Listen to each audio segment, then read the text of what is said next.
You know, the whole world is rushing to try to get back to normal.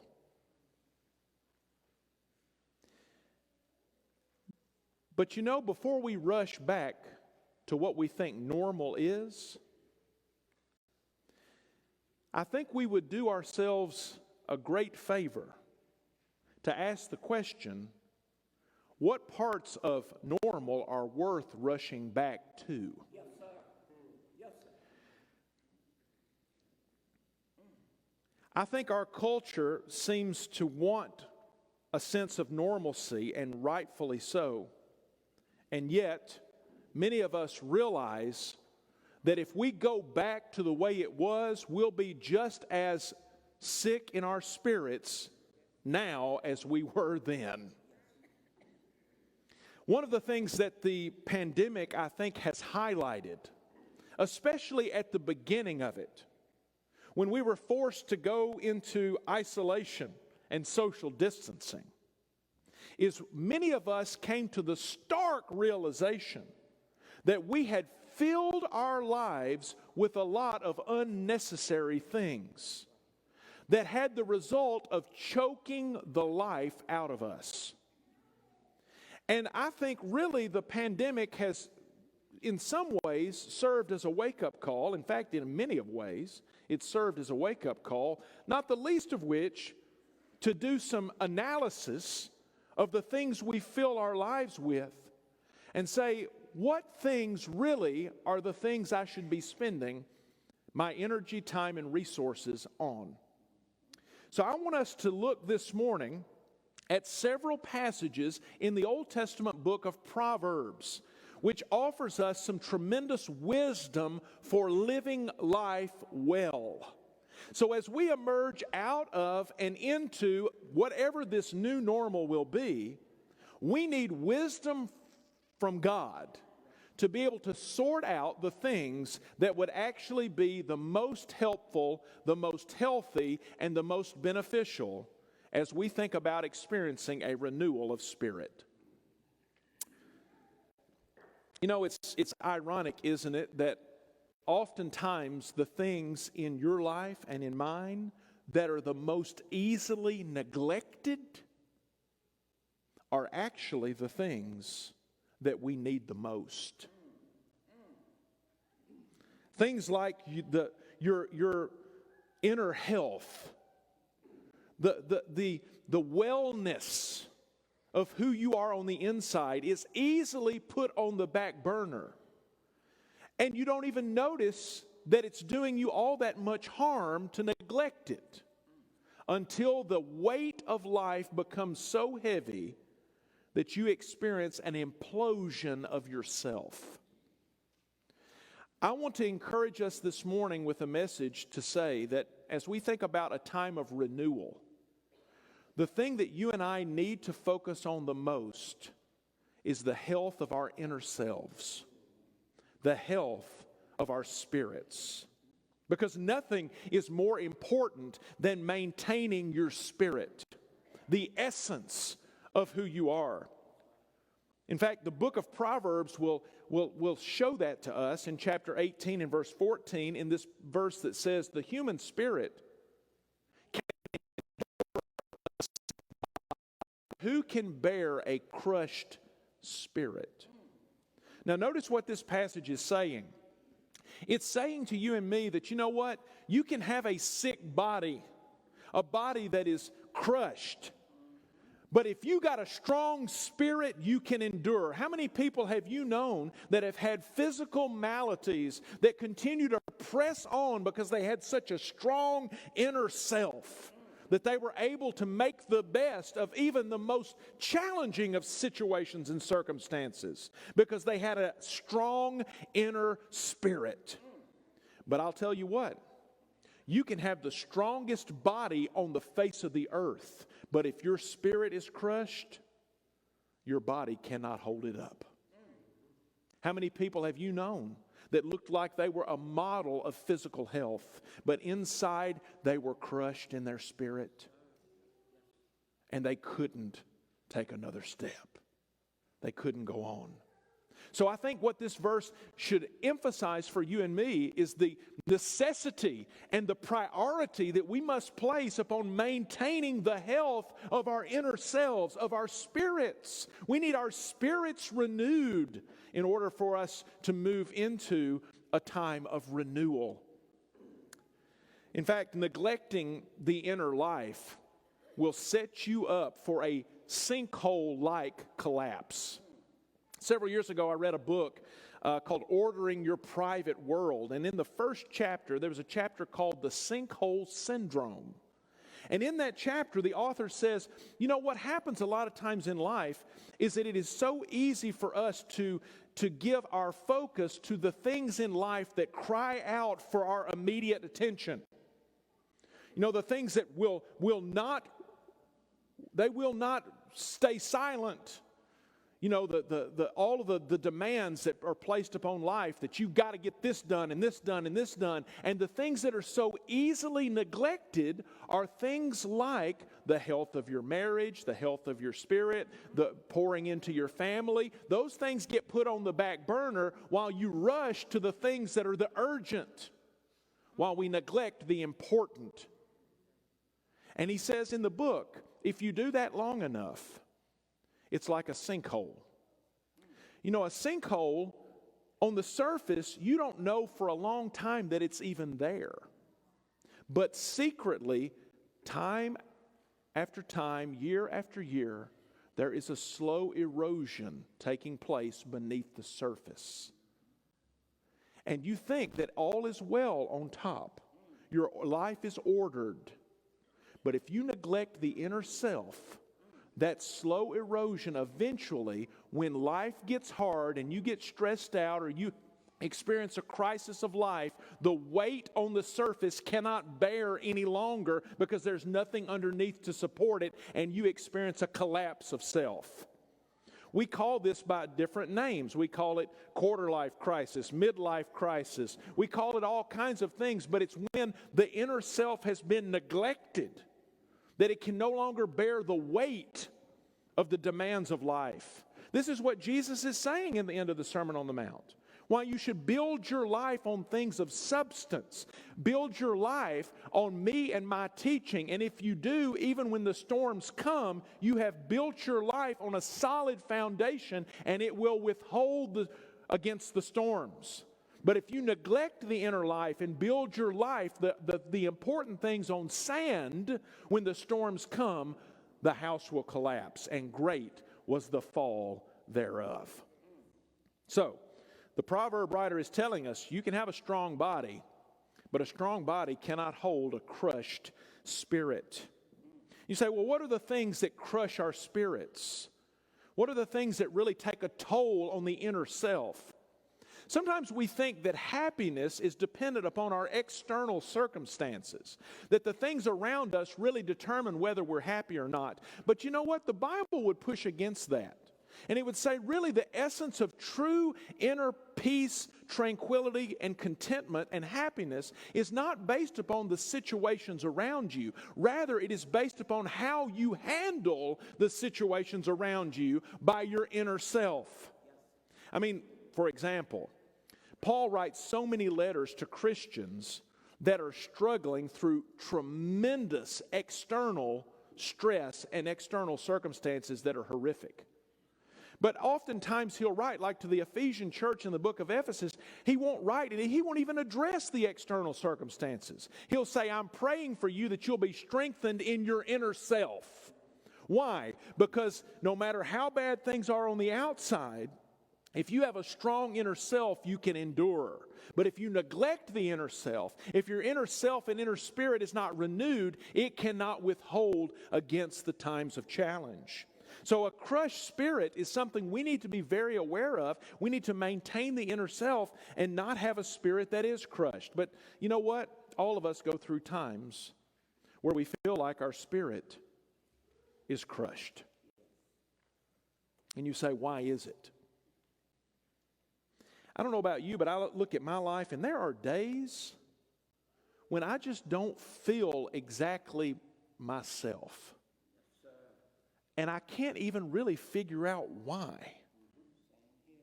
It's like, what's going on inside of me that make me feel like I have a crushed spirit?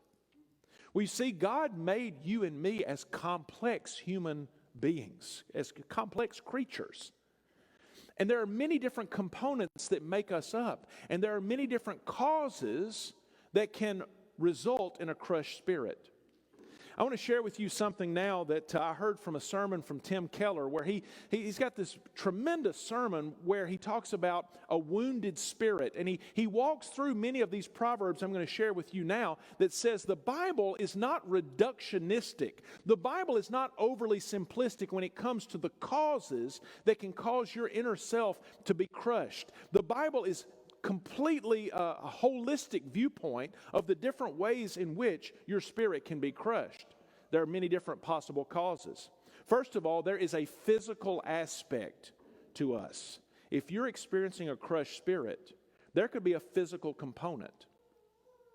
It's just true that we're made up as beings that have lots of different chemicals in us, and you can have a physical chemical imbalance going on in your body, that the reason your spirit feels crushed is because maybe you're not eating in a healthy way, or maybe you're not getting the minerals or the vitamins that your body needs, or maybe you've got some type of chemical imbalance in your body that is causing your spirit to feel crushed. There is a direct relationship to the condition of your spirit and the health of your body. The two are intertwined with one another. And the Proverbs talk about this. Proverbs 14 and verse 30 says, "A tranquil heart gives life to the flesh, but envy makes the bones rot."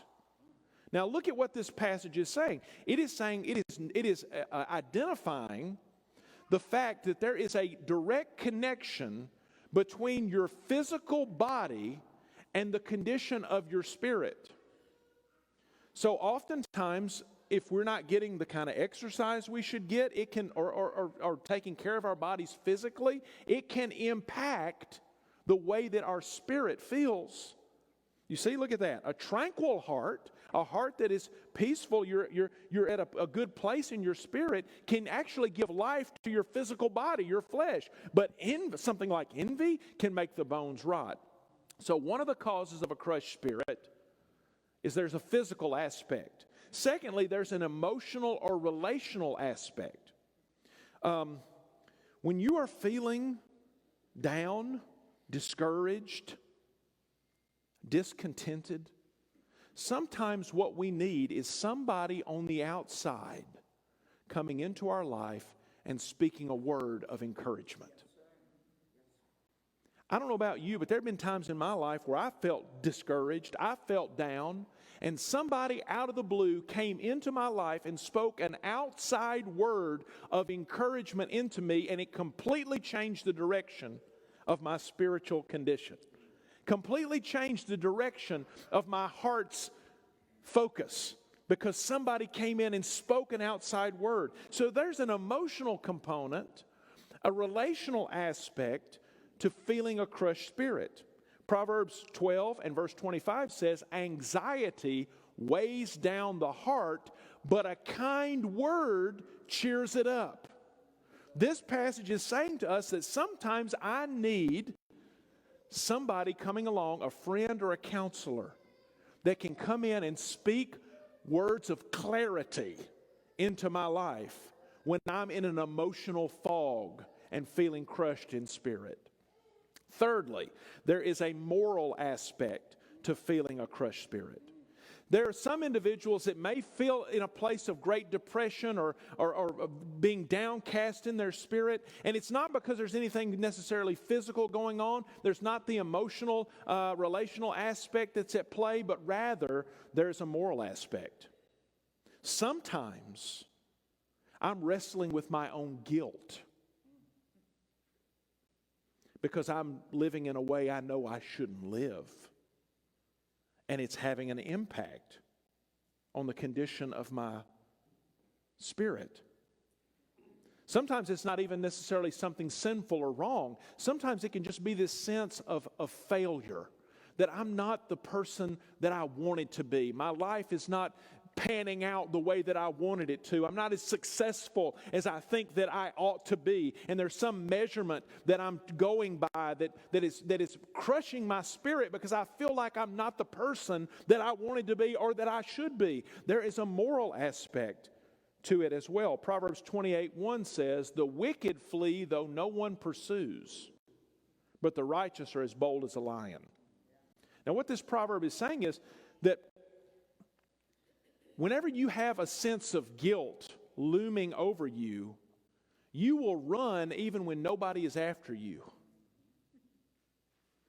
And sometimes it doesn't, again, even have to be something sinful or wrong. If you feel this sense of failure, or you're not measuring up, or you're not meeting some external standard of societal expectation, that you'll flee and always be on the run away from yourself, even though nobody is really pursuing you. You see, there's a moral aspect that's sometimes at play as well. Next, there's a philosophical aspect. We all have this need, this longing, this thirst for some sense of purpose and meaning. And if you don't recognize that, that might be part of the problem. That if you're feeling wearied in your spirit, it may be because you feel like you're kind of adrift on an ocean without a sail, without a rudder. You feel like you're aimlessly lost among life. And you feel like, what is my reason for being here? What is my purpose? If you're feeling that deeply, you're going to feel a sense of a crushed spirit.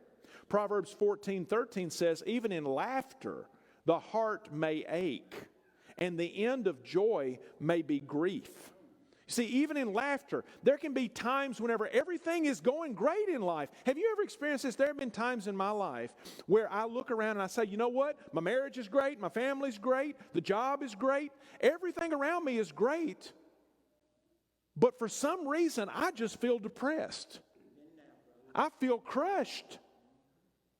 Well, maybe there's a physical aspect at play. Maybe there's a relational, emotional aspect at play. It could be there's a philosophical aspect at play where I realize I'm not living into my God-given purpose, and it's crushing me because I'm living in a way that's not in alignment with the way that I know God made me to be an image bearer, and God made me to be on a mission for Him, and I've been living for self instead of for God. And because I'm not living in alignment with my God-given purpose, it is crushing me, because really what I feel like is I feel like I'm a fish on the shore flapping around because I'm not living in the water of purpose that God gave me.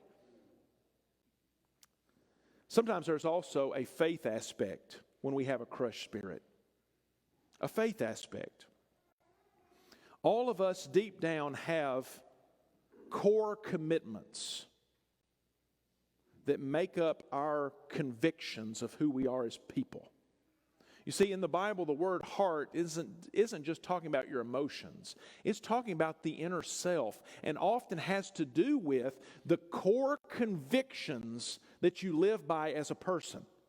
Proverbs 15:13 says, "A happy heart makes the face cheerful, but heartache crushes the spirit."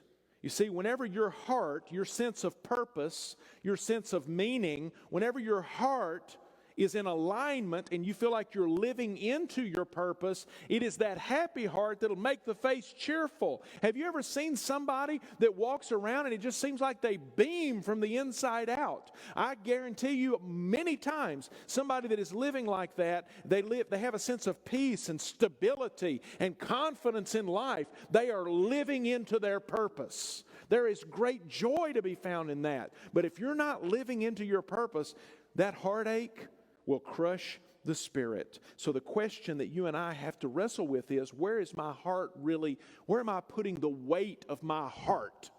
The weight of my reason for being? What am I putting my trust in? You put your trust in your job, what happens when you lose your job? You'll have a crushed spirit. What happens whenever you put your trust and sense of purpose in your relationships, even your marriage or your kids? What happens when your kids turn their back on you? What happens whenever your spouse leaves you? You'll have a crushed spirit. And even though you might have a tremendous heartache, and rightfully so when those catastrophic events happen, there is something that will make you endure through those difficult storms if you have a sense of what your purpose is and that you are a child of God and you've got a faith aspect of where you're really putting your trust. I'm really putting my trust not in any of these things, but in something beyond. Now, whenever it comes to why you might be experiencing a crushed spirit, everybody seems to oversimplify the problem. If you go to the doctor because you're feeling depressed or crushed in spirit, doctors may be able to help the physical aspect, and many times we need that. And that is legitimate and should never, ever be de-emphasized. But here's the thing. Doctors won't talk about the philosophical aspect that could also be at play. Your friends might give emotional support, but they'll never talk about maybe you need medicine. Many times Christians, we want to simplify everything to you just need to have more faith. You need to pray harder. We want to oversimplify the problem and make it all a moral failure and not even recognize that there could be some of these other aspects that legitimately are at play. Or maybe if you think it's all about self-esteem, you might be tempted to oversimplify the problem and think it's all emotional, when in fact maybe you do have a guilt issue that you're not dealing with. Biologists want to make it all physical. You're just a bag of chemicals. And we just need to get the chemical concoction right, and you'll have peace in your life and you won't have a crushed spirit. Do you see how all these different individuals want to oversimplify the problem? If you go into a bookstore and you go to the self-help section, you'll find books that will talk about one of the aspects, but there is no book anywhere that is as comprehensive and as holistic in the view as the Bible is. The Bible doesn't oversimplify the problem, and it's not reductionistic when it comes to the problem. The Bible says, friend, that you are more than just a body, and you are more than just your emotions, and you are more than a conscience, and you are more than just a sense of will and free thinking, and you are more than just those decisions that you make. You're all of it. You're all of it. You're a complex being. So the point is, if you're experiencing a crushed spirit, there could be a variety of causes, and we shouldn't oversimplify the issue. But I want to tell you this morning that really there is only one thing that can fulfill your deepest longing. When you're experiencing a crushed spirit, there is only one real solution that can ultimately take care of all of these issues. You see, the Bible wants you to understand something about yourself. And that is, nobody really understands you. Amen. Amen. Nobody does. Now, many of us intuitively know this, because when we're going through a time of hardship, you'll hear this said often: nobody understands what I'm going through. We intuitively know that. Because again, we're all complex people, and I shouldn't reduce when you're feeling a crushed spirit and say, well, I'll tell you why you're feeling a crushed spirit, because in the same situation, here's why I was feeling a crushed spirit. Don't be overly simplistic. All of us experience this in different reasons, and there's different combination of factors and aspects that come together when we're feeling a crushed spirit. So nobody really understands you, but here's the thing about it. Not only does nobody understand you, you don't really even understand yourself. Listen to Proverbs Chapter 16 and verse 2. All a person's ways seem pure to them. Do you get that? All a person's ways seem pure to them, but motives are weighed by the Lord. Only the Lord knows fully. The only person that can give the complete, accurate diagnosis as to why you may be feeling a crushed spirit is the Lord. He is the greatest physician. He is the good counselor. He is the true shepherd of your soul. And He understands better than anybody what's going on inside of you. So the question is, well, who are we trusting? Who are we putting our faith and confidence in? It's been said that we all have going on inside of us a cosmic nostalgia. A cosmic nostalgia. Let me share a couple of quotes with you. These first come from the author C.S. Lewis. In his book, Mere Christianity, listen to this. He says, most people, if they had really learned to look into their own hearts, would know that they do not want acutely something that cannot be had in this world. There are all sorts of things in this world that offer to give it to you, but they never keep their promise. The longings which arise in us when we first fall in love, or we think of some foreign country, or we take up some new subject that excites us, are longings which no marriage, no travel, no learning can ever really fully satisfy.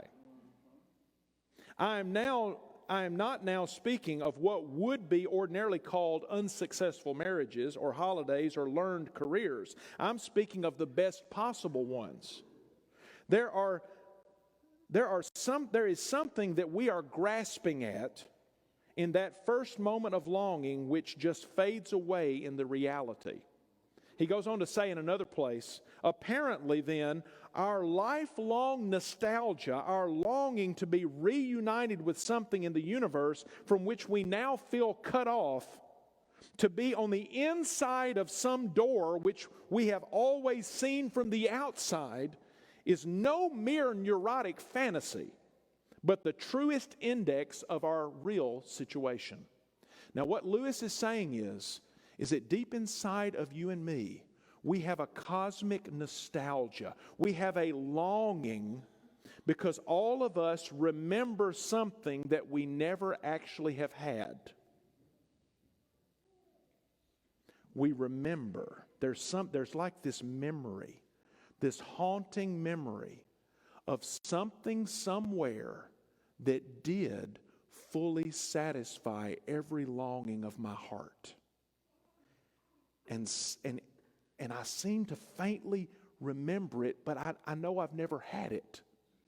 And inside, I constantly long for it. And so I try everything imaginable in life trying to scratch that itch. And no matter how great it still is wanting. It still leaves me longing. It still leaves me thirsty. It still leaves me hungry for what that thing is. As Keller says, in music, you're looking for a song that you remember, but you've never heard. In love, you're looking for arms you remember, but you never had. And what you're looking for in everything in life is that you're looking for the tree of life. Genesis chapter 3 and verse 24 says that Adam and Eve were created in perfect harmony, in a paradise. It wasn't just that they had all the fruit they wanted to eat. It wasn't just that they didn't have to work, but the longings of their heart were fully satisfied. You want to talk about paradise where you're not longing. You never have a crushed spirit. You never are downcast, but you're experiencing the joy of the presence of the Lord as He's walking with you in the cool of the day. But whenever we chose to walk in our own selfishness, and we chose to walk away from Him, and no longer find our purpose and meaning in Him. Genesis 3 and verse 24 says He was forced to drive Adam and Eve from the garden, and there He placed cherubim with a flaming sword flashing back and forth to guard the way to the tree of life. We've got this longing, this lifelong nostalgia, longing for the memory of that. The memory of that healing. And yet we try to find healing in all these different places. We think, well, if I've got a crushed spirit, I just need something new. If I had a new spouse, a new car, a new house, a new job, then things would be better. Or maybe we start to blame ourselves and say, you know what, I just didn't work hard enough. You know, if I would have pursued another degree, or if I'd have taken that job, or if I'd have moved across the country, it's my fault. That's the reason why I feel crushed. Or maybe you just get cynical about life and you say, you know what, no matter what you do, you're going to be let down. And you just get real cynical, real bitter about life. Listen, friends, healing is not found in putting your heart in any of these directions. You're not going to be healed by being cynical. You're not going to be healed by blaming yourself. You're not going to be healed whenever you just think you got to find something new and bright and shiny, some sparkling new thing that's going to satisfy the longings of your heart. Healing is only found in the tree of life. That's the only place that healing is found. And you say, where can I find that tree? Because I thought God shut us out from that place. God knew He didn't want us to live perpetually in the death of that longing. And so He said, lest they take from that tree of life and live forever in their isolation from me. I don't want them to do that to themselves. I will guard that place until the time is right. And the time was right when on a hill far away stood an old rugged cross. We often call it the cross that Jesus died on. But what I find so interesting is if you read through the book of Acts, now many new translations like the NIV and others will translate it cross. But if you look at some of the other translations like the English Standard Version that's a little bit more literal, the actual Greek word that is used throughout the book of Acts referring to the place where Jesus was crucified, throughout Acts and in 1 Peter and in the book of Galatians, it says things like this: the God of our fathers raised Jesus, whom you killed by hanging Him on a tree. Why would the biblical authors over and over again emphasize the fact in the original text that Jesus died on a tree? There has to be some significance to that.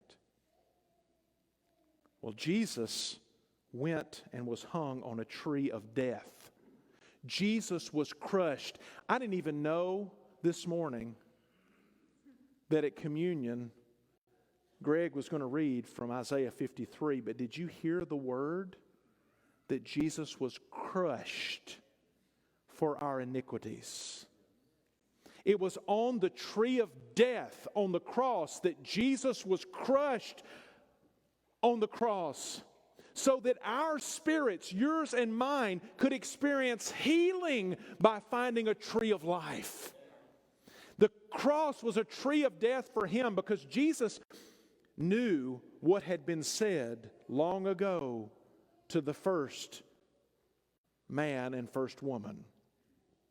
When they looked into the garden and saw that tree, God said, obey me about that tree. Don't touch it. Obey me about the tree and you'll live. But then there was another garden called Gethsemane. When the second Adam was bowed in prayer and God came to him pointing to the cross, that tree, and says, obey me about the tree and I'll crush you. Nevertheless, and Jesus obeyed and He went to the tree of death. And there He obeyed what God said. But because of His obedience, He was crushed. And you say, why would God the Father crush Jesus for His obedience? Because it's in His obedience that He will heal you of your disobedience. Jesus hung on the tree of death so that He would pay the penalty for your sins and mine, so that that tree of death would become your tree of life. And it's there and only there that you can be healed. Now, as I close, you might say, well, what are you saying? You're saying we're complex people. There are many different ways that our spirits can be crushed. How am I going to experience a renewal of spirit? Are you saying all it is, I need to get alone with God and read my Bible? I'm not going to be overly simplistic like that. I don't want to be reductionistic. There are many different reasons why our spirits can be crushed. But at the end of the day, regardless of why you may be feeling that, I know one thing that we all need. We need friends and we need counselors who will come alongside of us and will speak the reality that I just shared with you over your life. We need ministers and preachers and friends and disciples that will come alongside of people who are feeling crushed in their spirit and will speak the truth of the story of the tree of life into them. That on the cross, Jesus offers healing. He offers purpose. Dietrich Bonhoeffer said this. He said, "The open confession of my heart to a brother or sister ensures against self-deception. So too, the assurance of forgiveness becomes fully certain in me only when it is spoken by a brother or sister in the name of God." You see, what he's talking about here is the beauty and the benefit of Christian community. You can know in your head that Jesus came to heal you. But in order for that to be pressed down into the reality of your crushed spirit and to heal you, you need other people coming alongside of you and affirming that truth. That are saying to you, you can be certain that you have the assurance of your forgiveness. Look to Jesus. Look to His cross. Because there is where you'll be healed.